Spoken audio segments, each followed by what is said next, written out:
ako magsalita ng maayos. Pero okay naman. So sa ating mga kapatid na nasa online, magandang umaga po sa inyo lahat. And God bless us sa lahat. So yung mensahe ko po sa araw na ito ay kaya ko ito naisip na ipaksa sa inyo nung ako'y nasa taas ng aking garden sa rooftop. Nakita ko po yung aking grapes na malalaki na po yung kanyang mga sanga. So naisip ko yung isang tagpo sa kasaysayan ng ating Panginoon na doon po sa Book of John chapter 15.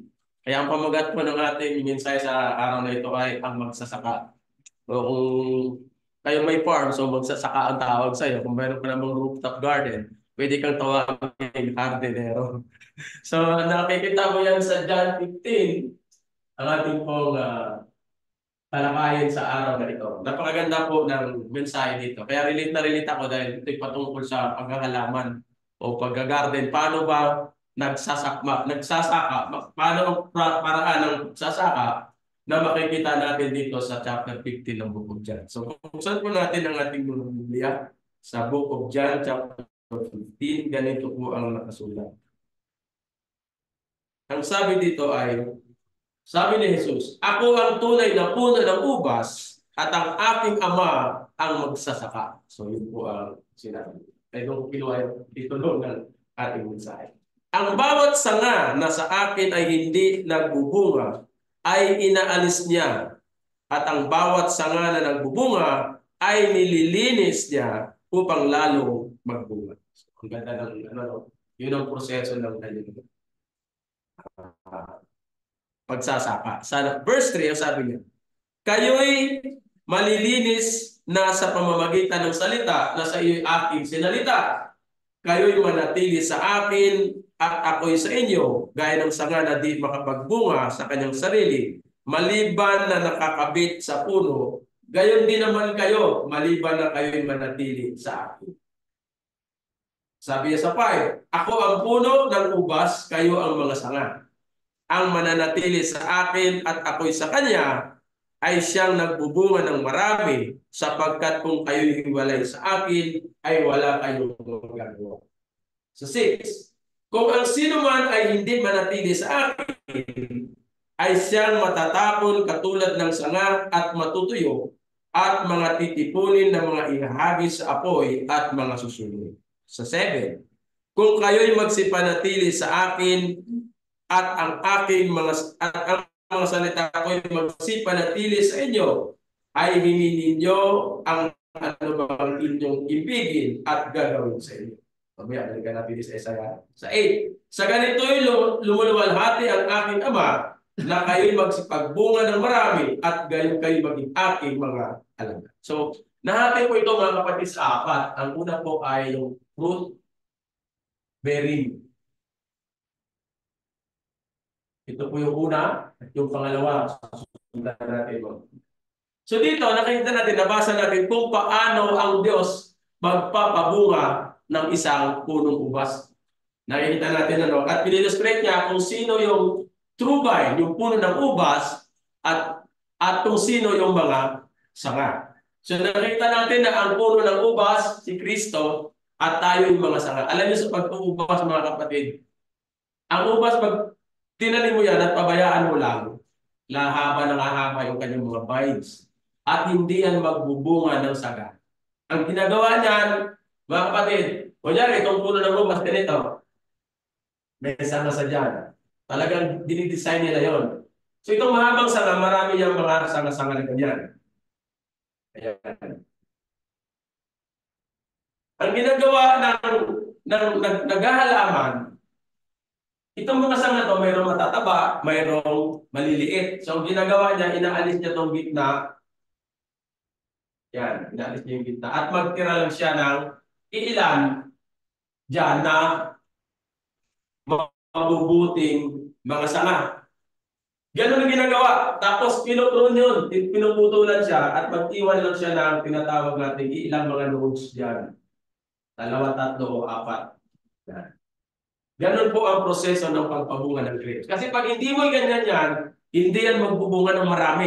So ganitong ginagawa ng ating Diyos kung paano magbunga itong mga sangang ito. So sabi niya, inaalis niya yung mga walang silbi. Mga walang silbing sanga, pinuputol niya. At yan ay pag naputol na siya at wala na siya sa puno, magiging walang silbi siya at natutuyo at sinusunog. So ganun po ang illustration. Samantalang ito namang natitira ay nililinis niya yan. Lilinisin mo yan. Inaalisan mo yan ng lahat ng mga dahon niya para mag-sprout siya ng bagong sanga na may kasama ng bulaklak at eventually magiging bunga. So kung na-notice niyo mga kapatid dito, kung ihambing natin sa sa bansang Israel at sa mga hintil, no? Bigyan ko lang kayo ng dito, makita natin na hindi ibig sabihin kung ikaw nasa lahi ni Abraham physically, automatic anak ka na ng Diyos. Diba? Mayroong mga tao na akala nila ganon, ay okay na. Pero nakikita natin na hindi ganon nangyari. May mga tao mismo na sa lahi ni Abraham, yet hindi sila naniniwala sa ating Panginoon Jesus. Alam natin na ang book of John ay sinulat para po patunayan ng ating Panginoong Hesus ay siyang Kristo, ang anak ng Diyos. Sabi nga doon saan natin makikita yan? Sa book of John chapter 20, 20 verse 30, ganito po nakasulat. Ang sabi niya, ngunit ang mga ito ay nakasulat, sabi niya sa ano, tama, sa 30, sa 30. Gumawa rin nga si Jesus ng iba't ibang maraming tanda sa harap ng kanyang mga alagad na hindi na nasusulat sa aklat na ito. Ibig sabihin sa aklat ng John, hindi lahat ng mga ginawa na nasusulat. Ngunit sa 31, ang mga ito ay nangasulat upang kayo'y magsisampalataya na si Jesus ay ang Kristo, ang anak ng Diyos, at sa inyong pagsampalataya ay magkaroon kayo ng buhay sa kanyang pangalan. So kung dito mga nakikita natin na yung sulat ni John ay enough na po na magpapatunay na siya po ay ang Kristo, ang anak ng Diyos. So balik tayo dun sa 15, ang sabi niya. Sa bawat sanga na tayo, ano? Yan nililinis. Ngayon dito sabi niya sa 4, manatili kayo sa akin at ako'y sa inyo. Gaya ng sanga na hindi makapagbunga sa kanyang sarili maliban na nakakabit sa puno, gayon din naman kayo maliban na kayo manatili sa akin.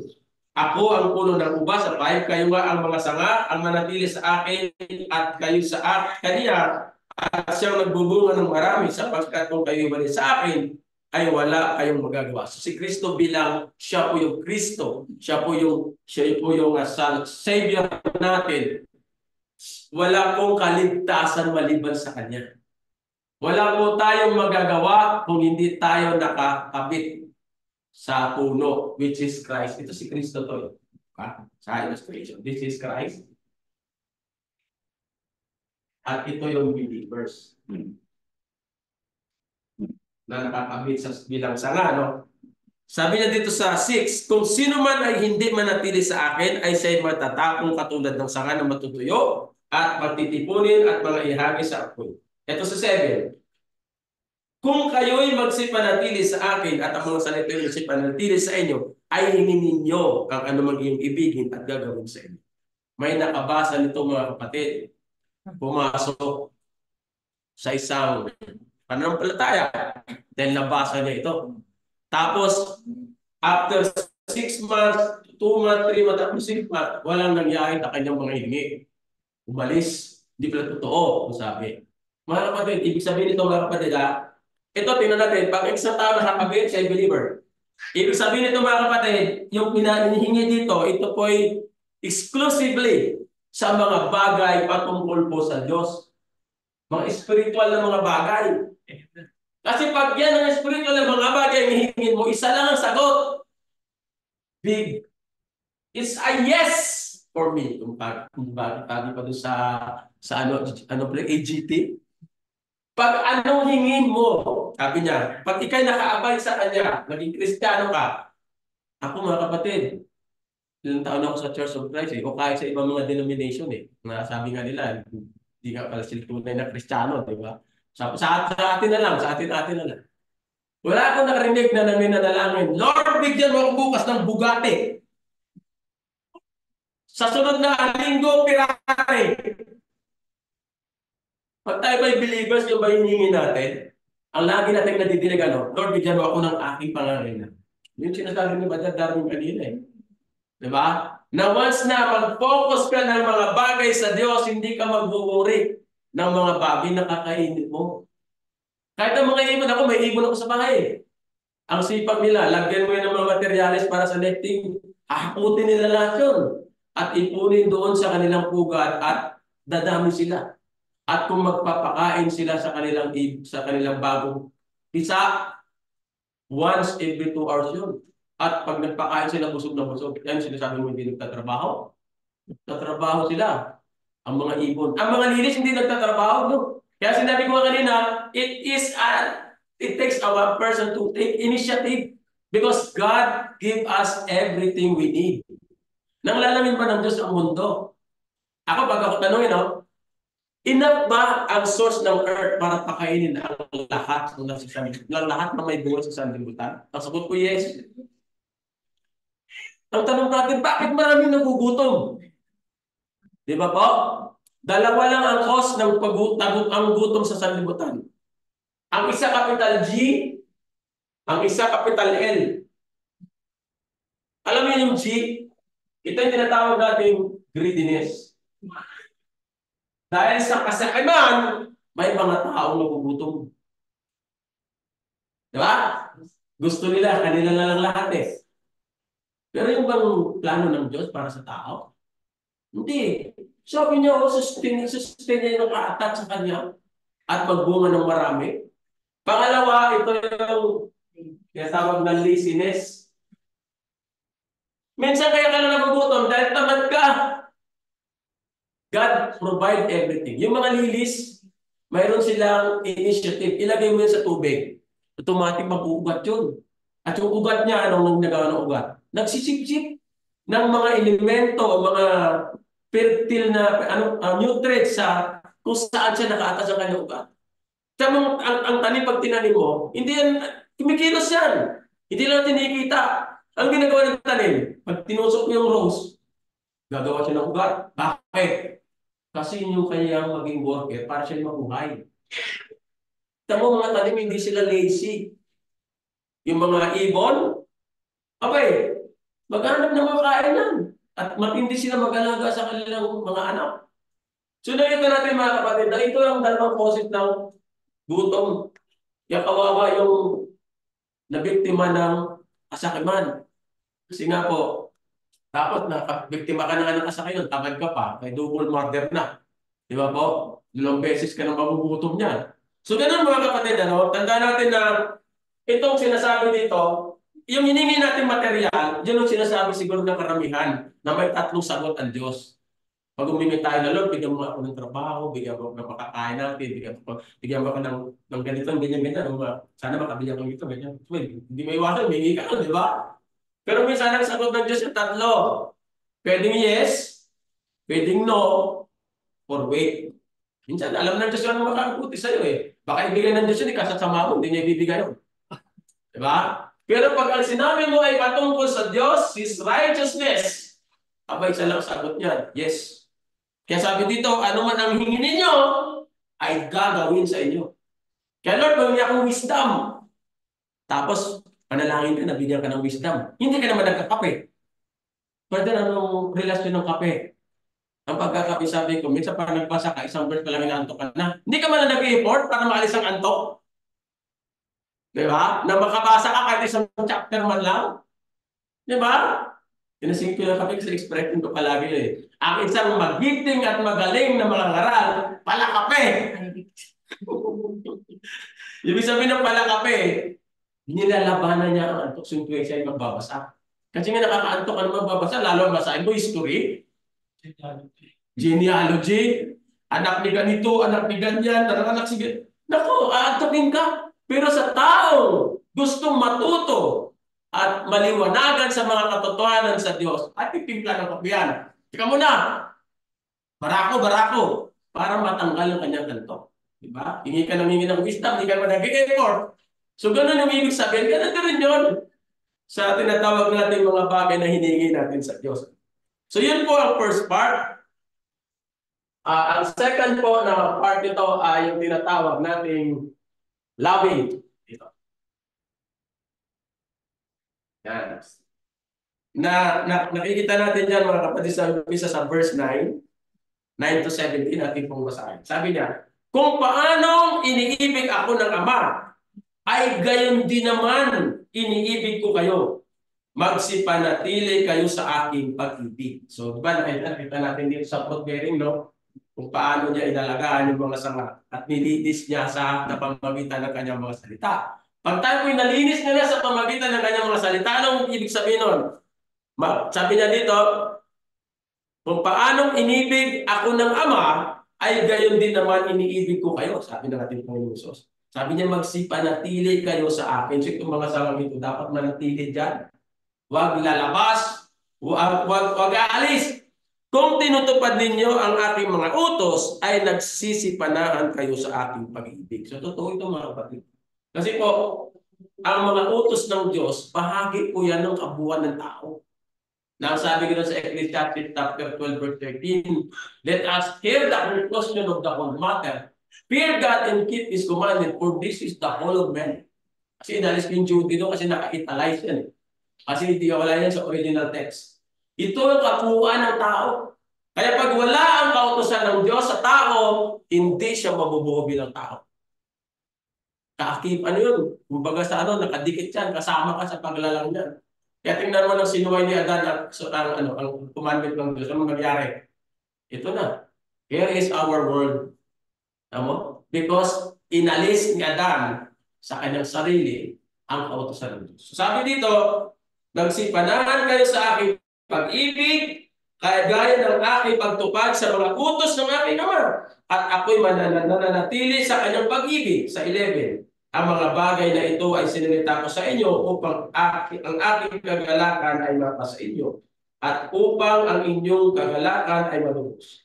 Ito ang aking utos na kayo'y mga ibigan sa isa't isa na gaya ng pag-ibig ko sa inyo. So mag-ibigan tayo sa isa't isa. So nandun tayo mga Kristiyan, nandun pagdadamayan natin, nandun pagtutulungan natin, nandun yung care natin sa bawat nating kapatid na minsan matagal natin hindi nakasama. Minsan pag nandun yung pag-ibig mo, nag-worry, ano kayo nangyari kay sister, kay brother, bakit gano'n? Tsaka may problema tayo, nagtulong-tulong tayo para iangat o i-uplift ang ating mga. Sa 13, walang may lalong dakilang pag-ibig kaysa nito. Sabi ni Panginoon Hesus dito, na ibigay ng isang tao ang kanyang buhay dahil sa kanyang mga kaibigan. Kayo'y aking mga kaibigan, sabi sa kanyang mga disipulo. Kung gawin ninyo ang mga bagay na aking inuutos sa inyo. So ito maging kaibigan ka ng Diyos kung gawin ninyo natin ang mga inuutos ng Diyos. Kagaya kay Abraham, di ba tinawag siyang friend of God? Because Abraham obeyed God. Si Abraham hindi mareklamo. Di ba? Kahit nga nung naghatian sila ni Lot, sabi niya, pumili ka. Pag ito kinuha mo, ito akin. Ano mo pati ng lesson doon? Sa taong matibay ang pananampalataya sa Diyos, hindi ka namimili, hindi ka nagtitake advantage. Pag pinili mo bundok, akin ng plane. Pag pinili mo plane, akin ng bundok. Si Lot, mas gusto niya ano eh. Dito, masagana dito. Pero ano nangyari sa kanya? Diba? Napunta siya doon sa masama. Doon ba ang tatalsulong ni Bumor? Pero si Abraham, kahit mountain yun, mga kapatid, wala siya hindi siya mareklamo. Hindi siya nagreklamo na, ito, ba't ganyan? Wala. Hindi nga niya alam kung saan siya pupunta, sumunod eh. Sabi nga, bibigyan kita ng promise na ganito. Sumunod. Walang alam mo mga kapatid, ang pinaka-the best gamitin ang sheep instinct sa Diyos. Sa Diyos gamitin. Bakit sa tanas? Diba? Minsan masama kasi sheep instinct kasi ang yung approve without thinking, diba? Pero pag sa Diyos mo ginamit, the best yan. Kasi alam natin na ang Diyos ay hindi kaya niya ipapakita. Dito. Dito sa 15, hindi ko na kayo tatawagin mga alipin, sabi ni Kristo, no? Sapagkat hindi nalalaman ng alipin kung ano ang ginagawa ng kanyang Panginoon. Ngunit tinatawag ko kayong mga kaibigan sapagkat ang lahat ng mga bagay na narinig ko sa aking Ama ay mga ipinakilala ko sa inyo. Alam niyo mga kapatid, minsan may real scenario ito eh. Diba minsan tayo mga magulang, may mga anak na tayo medyo matured na. Minsan pagka hindi natin sila napalaki ng maayos, minsan hindi natin kilala. Pero tanongin niyo yun sa kanyang, ano ba tawag nito? BFF. Opo, yung lokatug, ay, si ano yung anak mo? ganito yan, ganito yan. Mas kilala pa siya ng BFF mo kaysa sa'yo. So it's something, best friend forever. Di ba? Mas kilala pa yan. Kasi pag friend kasi kayo, sabi nga ni Kristo dito eh, kaya tinawag ko na kayong kaibigan kasi lahat ng narinig ko sa Ama ay ibinahagi ko na sa inyo. Kaya friend tayo eh. Di ba? Kaya mga parents, ano, tingnan natin. Baka mo yung ating mga anak, hindi natin kilala, pero mas kilala siya ng BFF niya. Di ba po? Kasi mas ano eh, mas alam niya, kilala mo, may nangyayari ito mga kapatid. Lalo na pag ang isang magulang ay pabaya doon sa kanyang mga anak.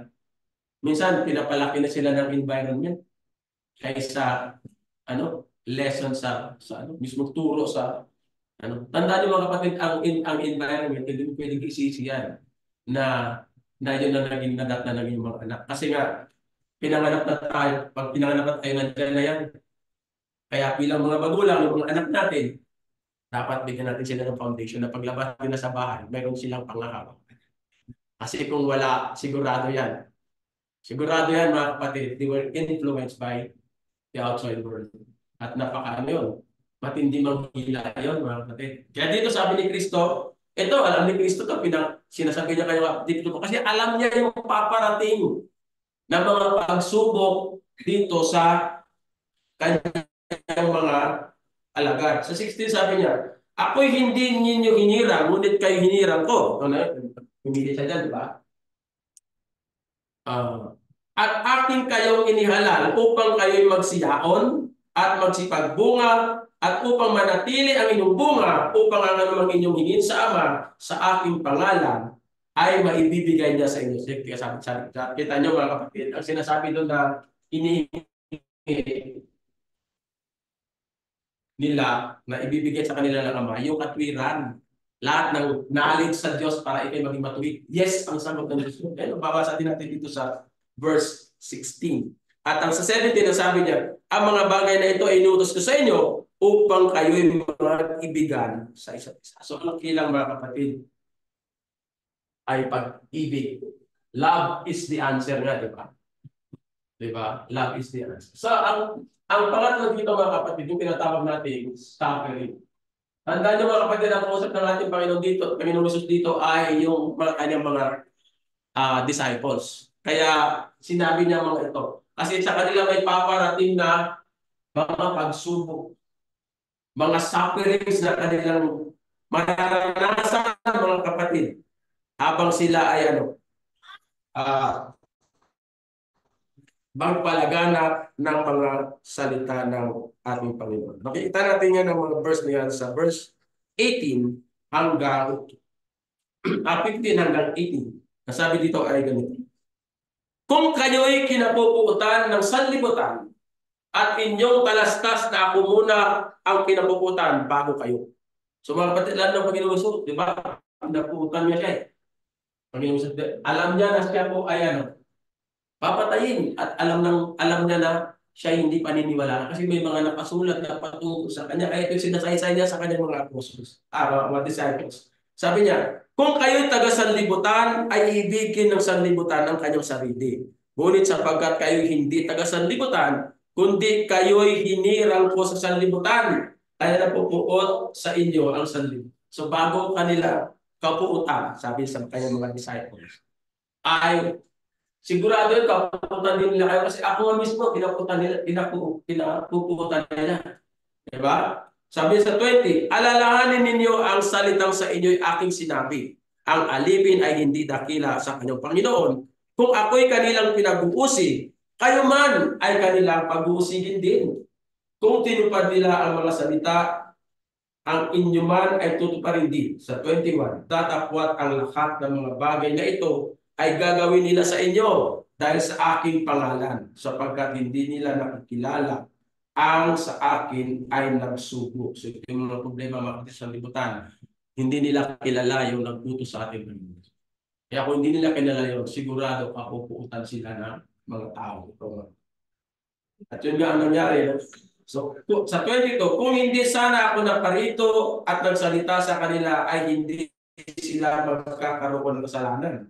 Datapwat. Ngayon wala na silang madadahilan sa kanilang kasalanan. Ang napupuot sa akin ay napupuot din naman sa aking Ama. Kung ako sana hindi gumawa sa gitna nila ng mga ginawang ito, ng gawang hindi ginawa ng sinumang iba, ay hindi sana sila nagkaroon ng kasalanan. Datapwat ngayon ay kanilang nakita at kinapuputan nila ako at ang aking Ama. Ngunit nangyari ito upang matupad ang salitang nasusulat na sa kanilang kautusan, ako'y kinapuputan nila. So ito yung sinasabi ni Kristo na darating ang panahon na darating yung mga bagay na kakaputan talaga nila. Because it is written, kaya ng mga tao hindi naniwala na siya yung Kristo ang anak ng Diyos na naging tagapagligtas natin. Pero mo sinabi dito, ako'y kinaputan nila ng walang kadahilan. Mga kapatid, no? Ang hirap kaya mga kapatid na ikaw ay kaputan ka ng walang dahilan. Di ba? Mayroon na mga kapatid, ano? Minsan, isang tao, kung nakita ka lang, galit na galit ka na. Wala namang ginagawa sa yung tao. Alam mo mga kapatid, mahirap. Yung puot na yun, mga kapatid, pinagbawal talaga ng ano yan eh, ng kasulatan eh. Huwag kang mapuot na walang dahilan. Di ba sabi pa kanina ni Paul, be angry and sin not? Ibig sabihin, pwede ka magagalit eh. Kung tama lang na magagalit ka. Pero yung kapuputan mo, na walang dahilan, abay nakita mo lang yung dulo ng kanyang buhok, galit ka na eh. Di ba po? Tapos parang may nakita ko yan, gigigil ako lang. Ano, bakit ba? Basta nagigil ako lang. Pag ganun. Basta nagigil ako pag nakita ko, gigigil na ako. Mukulong lang dugo ko. Mga kapatid. So dapat hindi ganun mga kapatid, ang isang ugali ng isang Kristiyano mga kapatid. No? Na hindi tayo dapat mahulog dun sa mga bagay na yun na kakapuutan mo yung isang bagay na ano, dito, na wala namang dahilan. So kailangan lang na ano, magalit ka o magkaroon ka man ng galit sa sarili mo na mayroon kang kadahilan na tama dun sa ginawa ng isang tao. Hindi na basta-basta magalit ka. Minsan meron pa eh. Meron parang isang version yan eh. Yung nagagalit ka sa kanya dahil tama siya. Di ba po? Yan parang another version lang yun ng walang dahilan eh. Ito naman, medyo may slight ng dahilan kasi dahil sa yung tinatawag na pride. Kayo naman, oh, ang dami naman dyan ibang brand, bakit pride ka pa rin ng pride? Meron namang Tide, di ba? Meron namang Kala, ikaw mo yan, di ba? O kaya mayroong Sir, Wais, di ba? Kaso minsan mahilig sa ganito, you know? Ito, yan, ayaw ibigay ito eh. Di ba? Alam mo, sabi nga ng isang teacher ko dati, sabi niya, the greatest man on earth is not a man who conquers the world. O kaya who wins the battle sa lakad ng kanyang mga gera. Kundi, a person who is greatest in all the world is a person who conquer himself. Yung kanyang sarili ay nakonquer niya. Ito matindi ito mga kapatid eh. Tandaan natin, ito yung ugat ng kasamaan ng sanlibutan. Diba? Ito yun eh. Ang pride ng buhay. Yung pride na nasa atin. Diba? Kaya mahirap talaga naalala ko pala yung the shortest poem na ang title niya, Man's Ego. Ang title niya ganito. Yan ang title niya. Ang content niya, ang ikli. Ganito lang. Ganyan lang ang sulat. Ang title niya, mahaba pang title niya sa body niya. Man's ego. Tapos, ano pala? Ego ay. Ganun lang ang sulat. Ibig sabihin, man's ego is bigger than himself.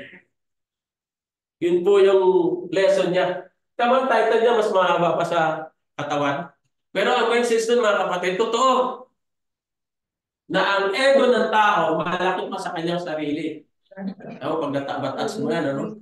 Ba? Kamakin lahat. Parang pag-ibig yan, no? Pag pumasok sa puso ni Duman, kamakin ng lahat, masunod lang yan. Parang ganito rin. Di ba po?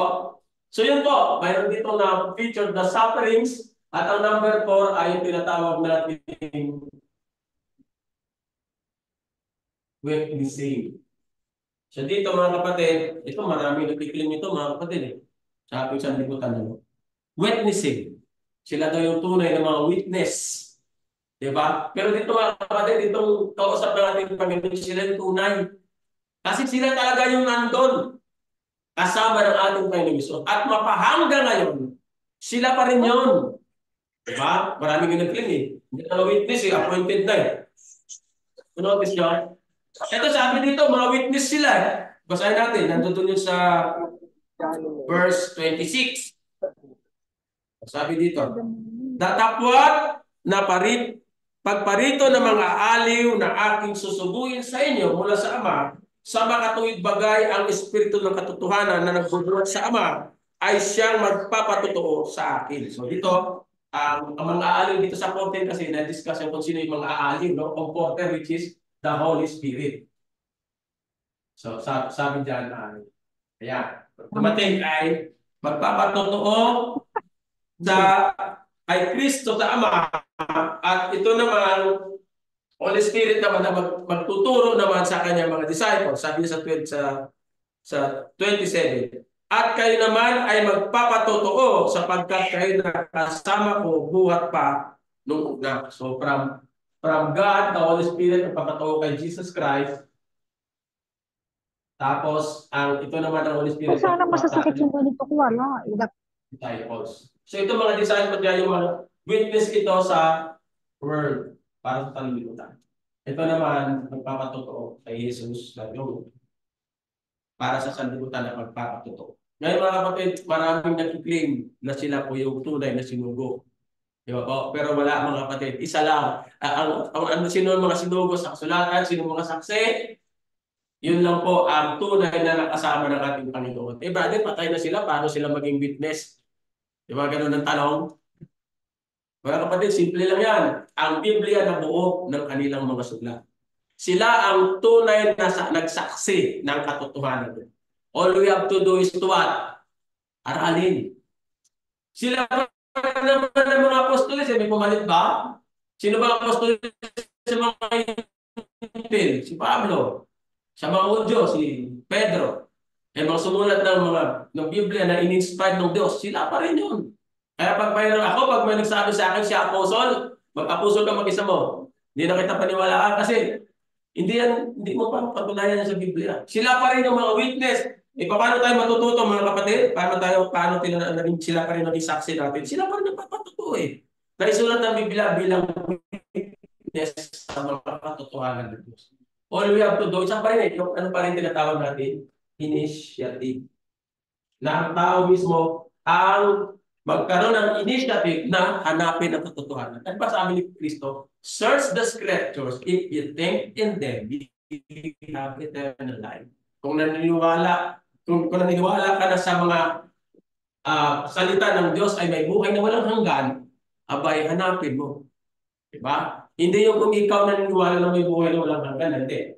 Kung ikaw naniniwala na sa mga kasulatan ay may buhay na walang hanggan, i-search mo. Pero kung hindi ka naniniwala, ano na? Kung sabi pa ng mga Indiano, get lost. Kung hindi ka naman naniniwala na sa scripture may buhay na walang hanggan, huwag ka na mag-effort. Diba? Kaya mga atheist, hindi sila pwede mag-quote ng salita ng Diyos. Kung ako tatanungin. Bakit? Hindi sila naniniwala sa Diyos eh. Bakit nila i-quote?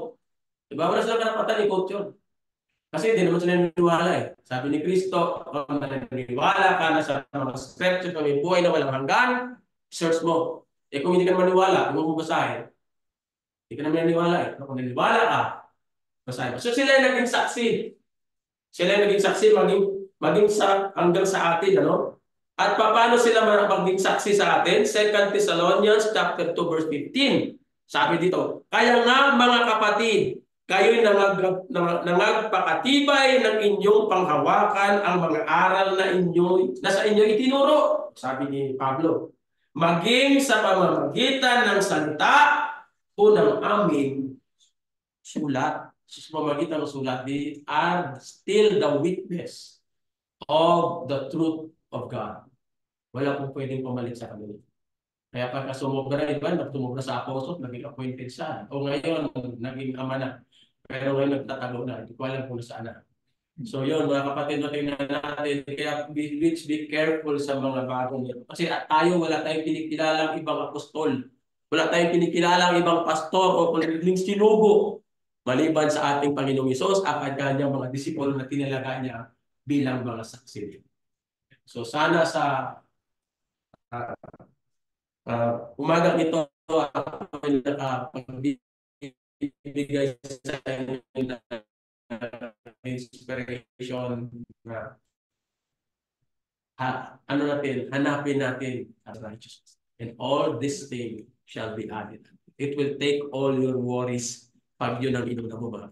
Set your priorities to the truth of God and the truth of God will set us. So muli isang magandang umaga. Amen. Thank you.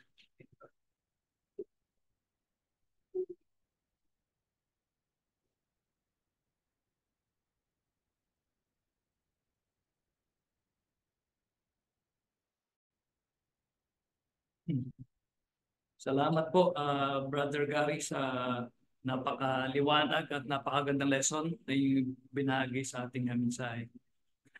Tayo po, mga kapatid, ay magpapatuloy sa atin pong gawain. Tayo po ay dadako na sa napakahalagang bahagi ng pag-alala sa kamatayan ng ating Panginoon. Awitin po muna natin ang isang himnaryo bago po tayo pangunahan ni Brother Norly po sa ating gawain.